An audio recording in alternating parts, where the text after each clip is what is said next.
You know what nobody tells you about attending an intergalactic academy?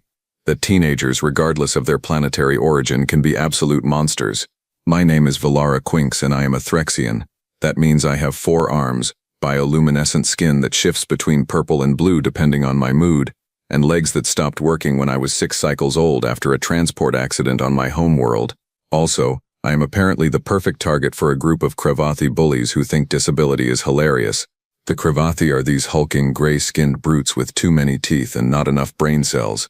They stand about 7 feet tall, have muscles that could crush titanium, and enjoy making my life a living nightmare at Nexus Academy, the most prestigious learning institution in this sector of the galaxy. Every morning, same routine. I roll into the commons area in my hover chair, which is a beautiful piece of Threxian engineering that responds to neural commands and can float up to 3 feet off the ground. Every morning, Gormath and his 2 cronies, Hrexel and Tolv, decide that my day should start with humiliation. "Hey look," Gormath would grunt, his voice like gravel in a waste compactor. "It is the 4-armed freak. Original, right? These guys could give a masterclass in uninspired bullying. But here is the thing.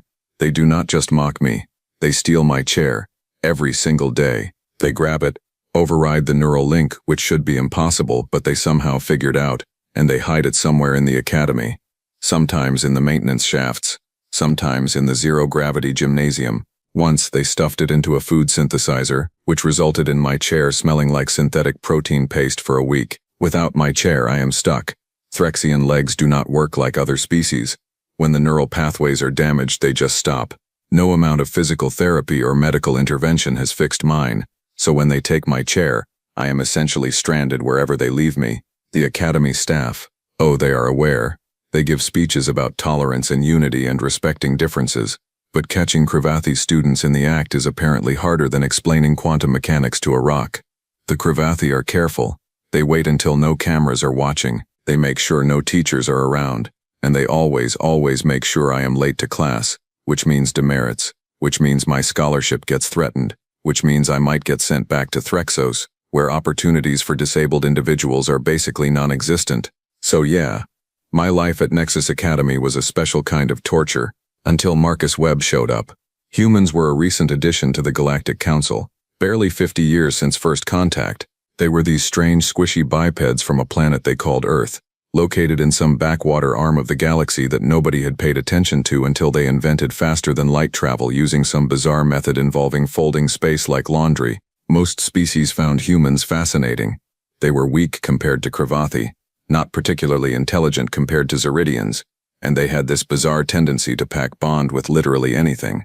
There were documented cases of humans adopting predators as pets, forming emotional attachments to plants, and even naming their mechanical vehicles. Marcus Webb was about average height for a human, maybe 5 feet and 10 inches in their measurement system. He had brown hair that was always slightly messy, green eyes that seemed to notice everything, and this perpetual expression that suggested he was either deeply amused or plotting something. Probably both. He transferred to Nexus Academy 3 weeks ago, and most students gave him a wide berth. Humans had a reputation. They were the species that looked at a Deathworld classification and said, "That seems pleasant." They were the species that considered consumption of capsaicin, a literal poison that causes pain receptors to fire, as recreational. They were the species that had somehow survived multiple extinction-level events on their own planet and decided to celebrate by inventing extreme sports. Basically, humans were crazy, and Marcus Webb was about to prove exactly how crazy. It happened on a Tuesday. Tuesdays were the worst because my first class was advanced astrophysics on the opposite end of the academy from the dormitories. When Gormath and his goons grabbed my chair that morning, they were particularly smug about it. "Oops," Gormath said, his tusks gleaming as he grinned. "Looks like your ride broke down, freak." They disappeared around a corner, taking my chair with them. I was left sitting on the floor of the commons area, my 4 arms useless, my legs even more so. Other students walked past, some throwing sympathetic glances, most just ignoring me. Nobody helped. Nobody ever helped. I was calculating how many demerits this absence would cost me when I heard footsteps approaching. "That looked expensive," a voice said. I looked up and saw Marcus Webb standing there, hands in his pockets, head tilted to one side as he studied me. "My chair," I said, trying to keep my voice steady. "They took it. Again." Marcus nodded slowly. "The big gray guys with the bad attitude problem? Cravathi." "Yes. Right." He glanced around the commons area. then looked back at me. "Where is your classroom?" "North Wing, level 7. "But it is fine. You will just what? Sit here until someone returns your wheelchair?" Marcus crouched down to my level. "What time does class start?" 14 minutes. "And how far is North Wing level 7? "Approximately 12 minutes at standard hover speed." Marcus did some mental calculation, then shrugged. "We can make it." Before I could ask what he meant, he stepped closer and said, "Okay, this might be weird given your species' personal space norms, but I am about to commit to something potentially awkward. Permission to pick you up?" I blinked all 3 of my eyelids in confusion. "Excuse me? You need to get to class. I have functional legs. Math is pretty simple here. You cannot just, can I or can I not lift you? I need an actual answer." My bioluminescent skin flickered between purple and shocked silver. Nobody had ever offered this. Nobody had even suggested this. The idea of someone carrying me was both mortifying and, I had to admit, potentially my only option. "I suppose," I said quietly. "But I have 4 arms, and you only have 2. The logistics are my specialty." And then Marcus Webb did something that would fundamentally change the social dynamics at Nexus Academy. He scooped me up like I weighed nothing, adjusted his grip so 2 of my arms draped over his shoulders and the other 2 could fold across my torso, and started walking toward the North Wing like this was completely normal. "You are aware that every single student is staring at us," I said. "Yep, and that this is going to make you a target." "Probably, and that Cravathi do not take kindly to interference with their entertainment." Looking forward to it. I did not know whether to be horrified or impressed. Marcus walked with this easy confidence, nodding at students we passed, completely unbothered by the weight of a full-grown Threxian in his arms. I am not light. Threxians have denser bone structure than most species, but Marcus just kept walking, occasionally adjusting his grip, making small talk like we were strolling through a park instead of navigating the halls of an intergalactic academy while everyone gawked at us. "So," he said conversationally, "advanced astrophysics. That is a 3rd-year course, right?" "Yes. How did you know?" "I do my research. Also, you do not strike me as someone who settles for easy classes." Despite everything, I felt my skin shift to a pleased shade of violet. "I want to work for the Galactic Survey Corps. The guys who map uncharted systems." "That is correct." "Cool. Dangerous job, though. Lots of unknown variables." "I am aware." We reached a lift, and Marcus maneuvered us inside. 2 Zeridian students, their crystalline structures refracting light in prismatic patterns, quickly exited when they saw us. Marcus hit the button for level 7. "Can I ask you something?" he said as the lift climbed. "I suppose. Why do not you report them? The bullies, I mean." I sighed, a sound that came out like whistling wind through my vocal structure. "Because reporting requires proof. Proof requires witnesses. Witnesses require courage. And courage is in short supply when the alternative is becoming the next target." Marcus was quiet for a moment. "That is pretty bleak. That is reality." "Nah." The lift doors opened, and he started down the corridor toward my classroom. "That is just reality before humans showed up. We have this thing about bullies." "What thing?" "We really do not like them." We arrived at advanced astrophysics with 40 seconds to spare. Professor Zelthan, a Vorton with 6 eyes and a perpetual expression of academic disdain, looked up from his datapad as Marcus carried me through the door. The entire class went silent. "Miss Quinks," Professor Zelthan said slowly, "you appear to have acquired a mode of transportation. Her actual transportation was stolen."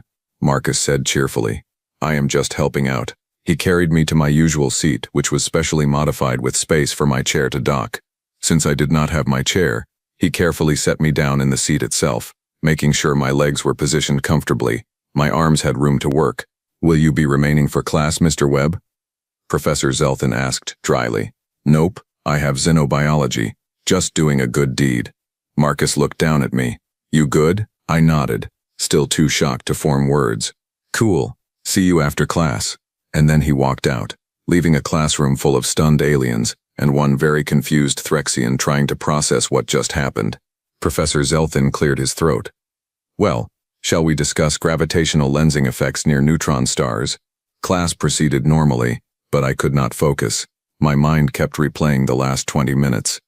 Marcus Webb, a human I had barely spoken to, had just carried me across half the academy, made me on time for class, and acted like it was the most natural thing in the world. And the worst part? The best part? I could not decide which. When class ended, I faced a new problem.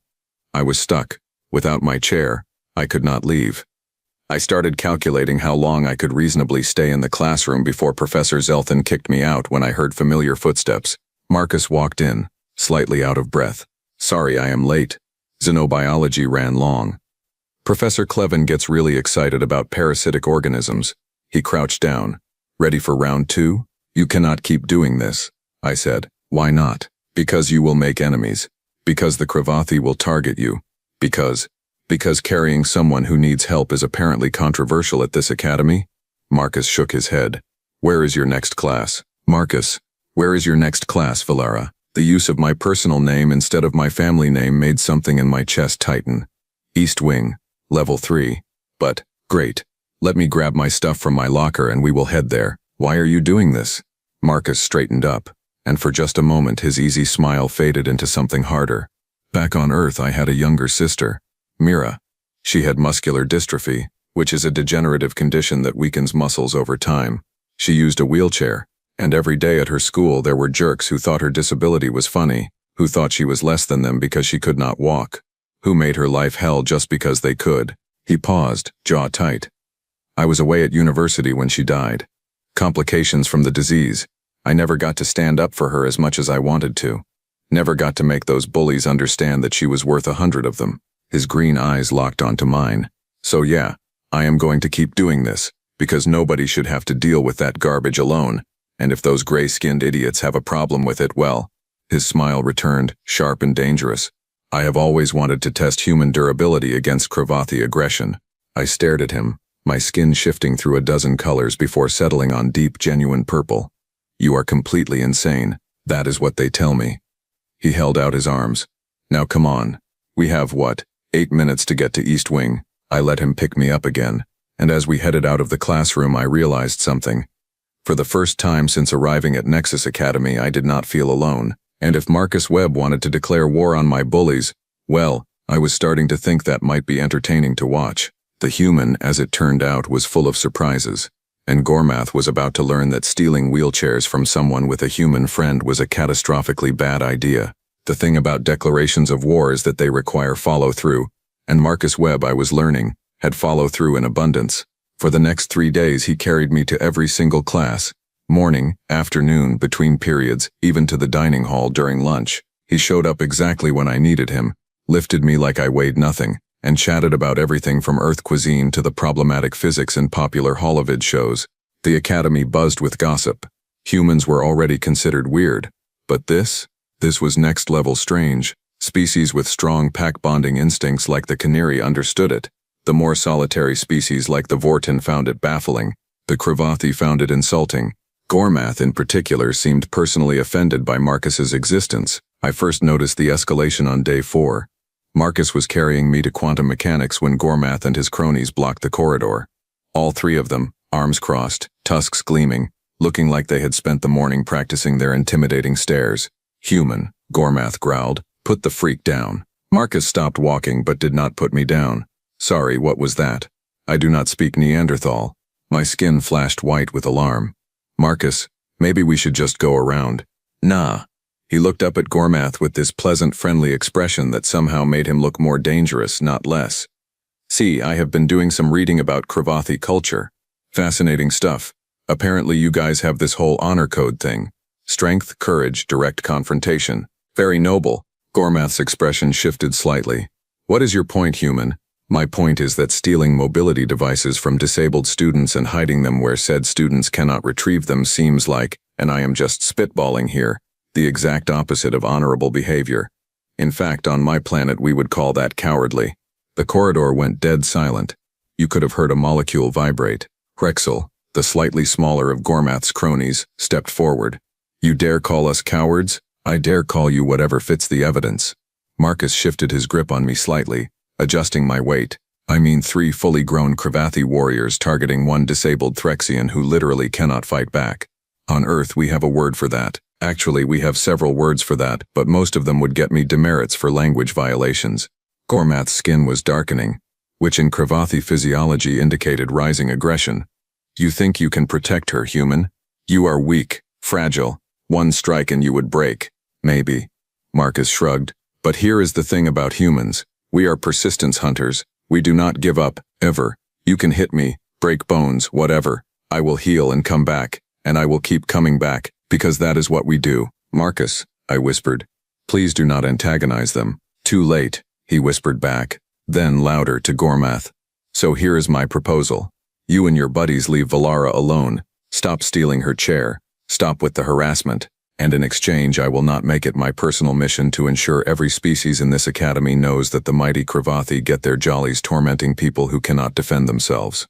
Talv, the third member of the trio, laughed. It sounded like a rock slide.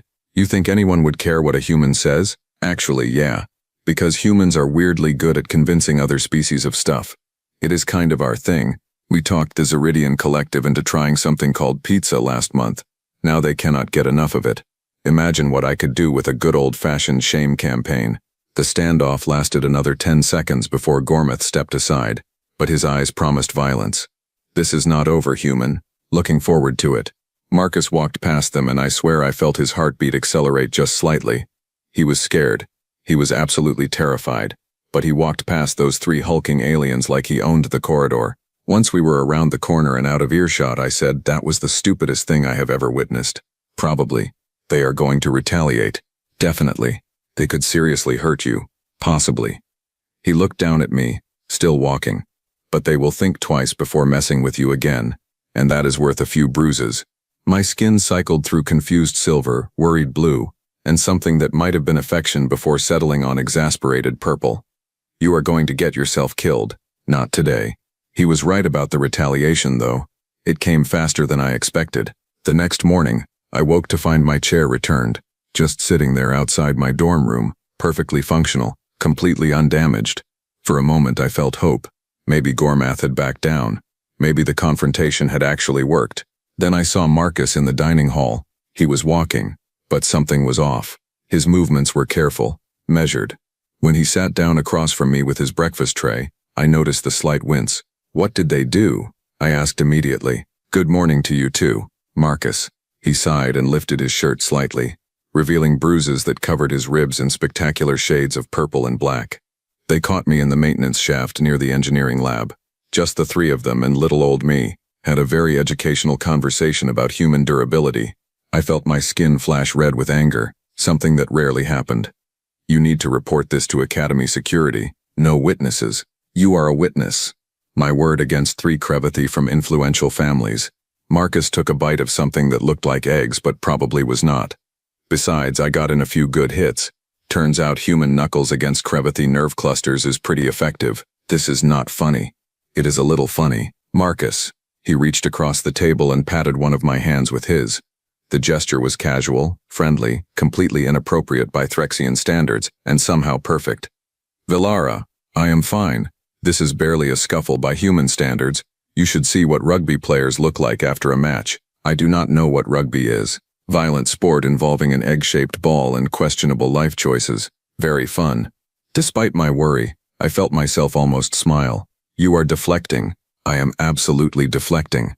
His expression grew more serious. But look, your chair is back. They are second-guessing themselves. This is working. At what cost? A cost I am willing to pay. We ate in silence for a few minutes before I said, quietly, nobody has ever done anything like this for me before. Marcus looked up, surprised. Really? Threxian culture values independence and self-sufficiency. Asking for help is seen as weakness. Being unable to function without assistance is viewed as a burden. I gestured at my legs.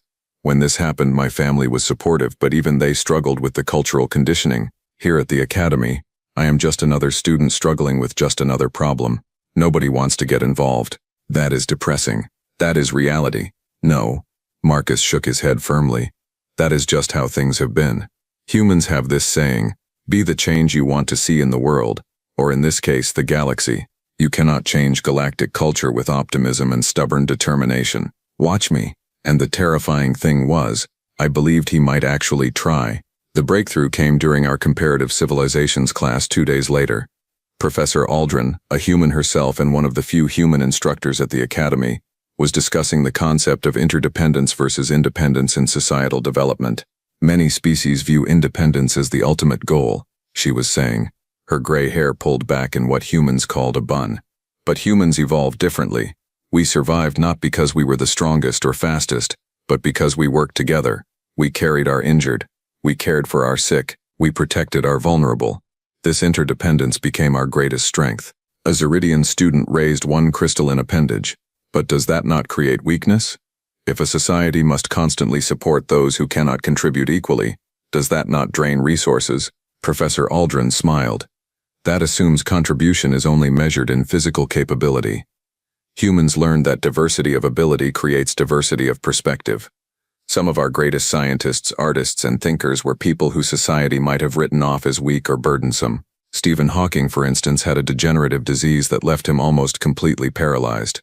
He also revolutionized our understanding of black holes and cosmology. I felt Marcus glance at me, but I kept my eyes forward. Professor Aldrin continued. The question is not whether supporting others costs resources.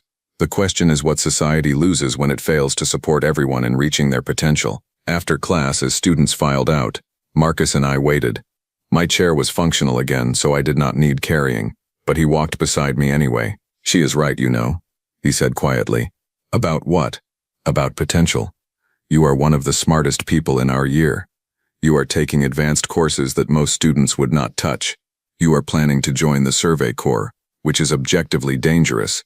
You are not weak just because you need a chair to move around. Try telling that to Gormath. Oh, I plan to.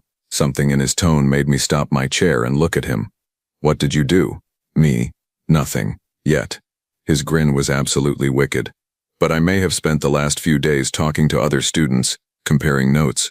Turns out Gormath and his buddies have been bullying people for years, not just you, lots of students, and nobody reports it because, as you said, reporting requires witnesses. Marcus, what are you planning? A little something we call on Earth a sting operation. Interested? I should have said no.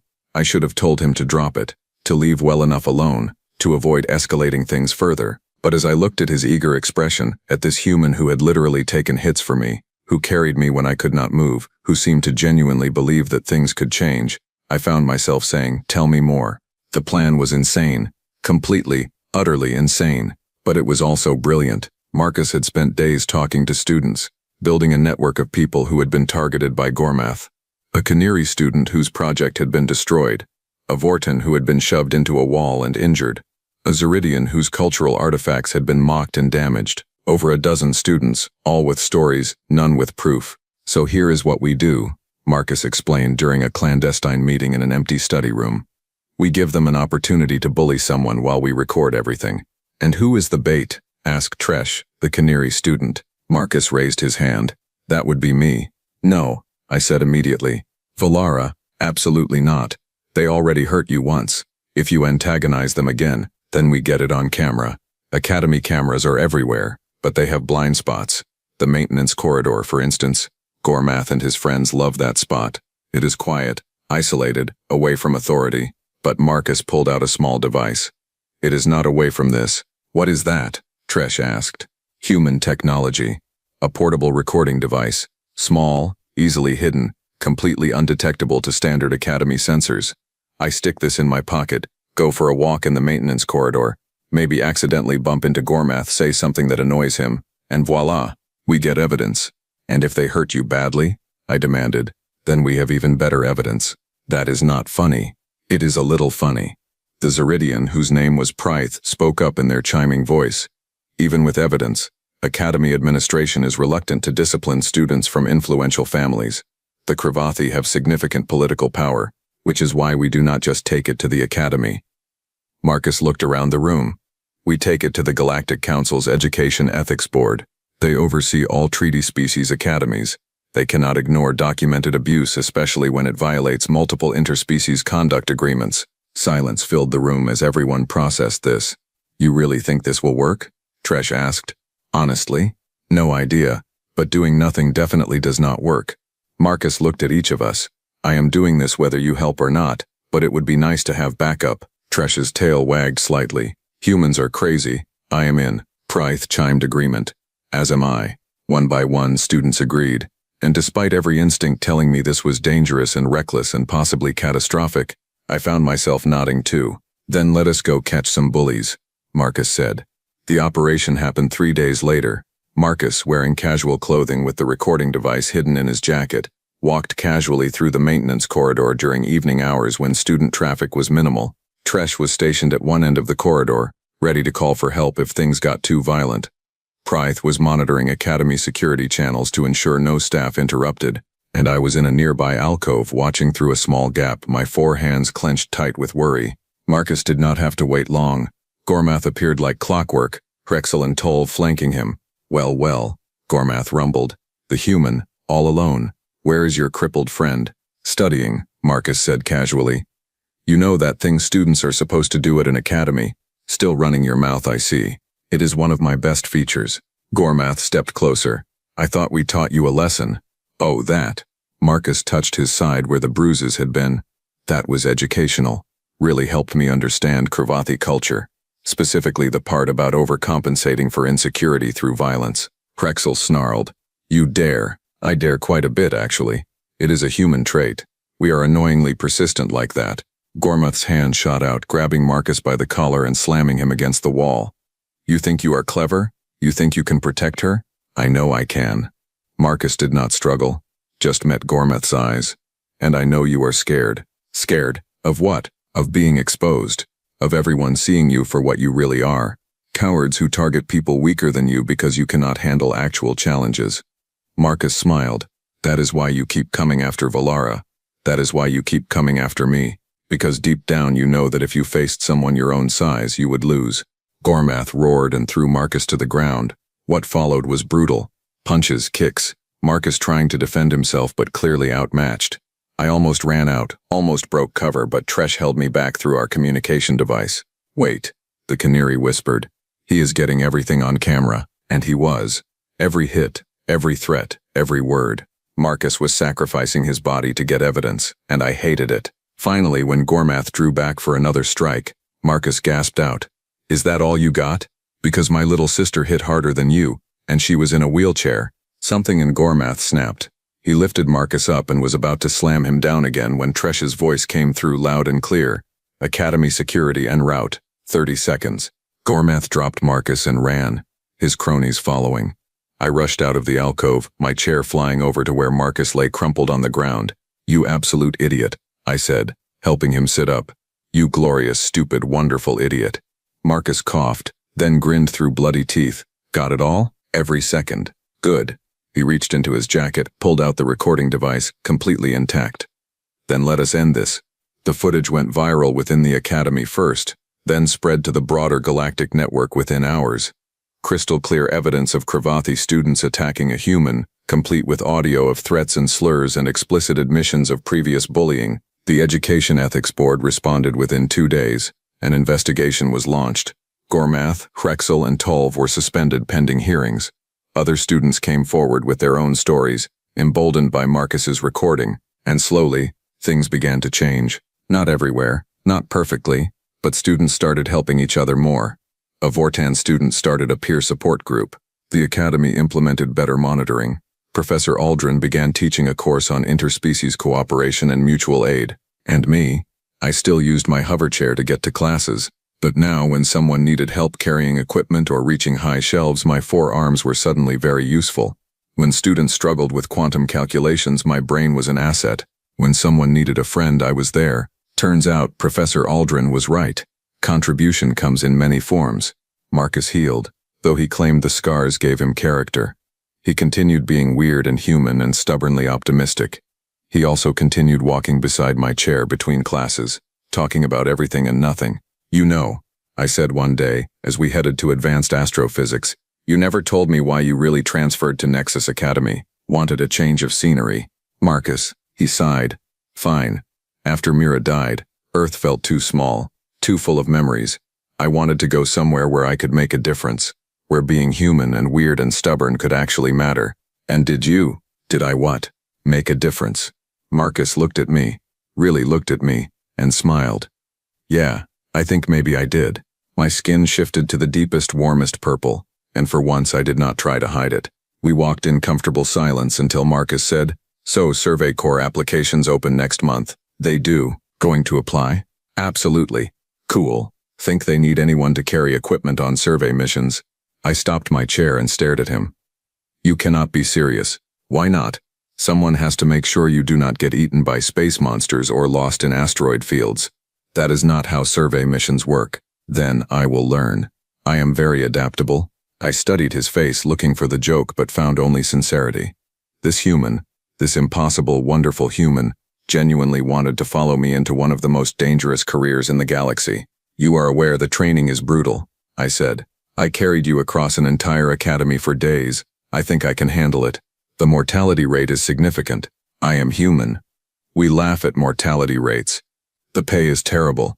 Do not need much. I am simple folk. I cycled through a dozen skin colors before settling on amused violet.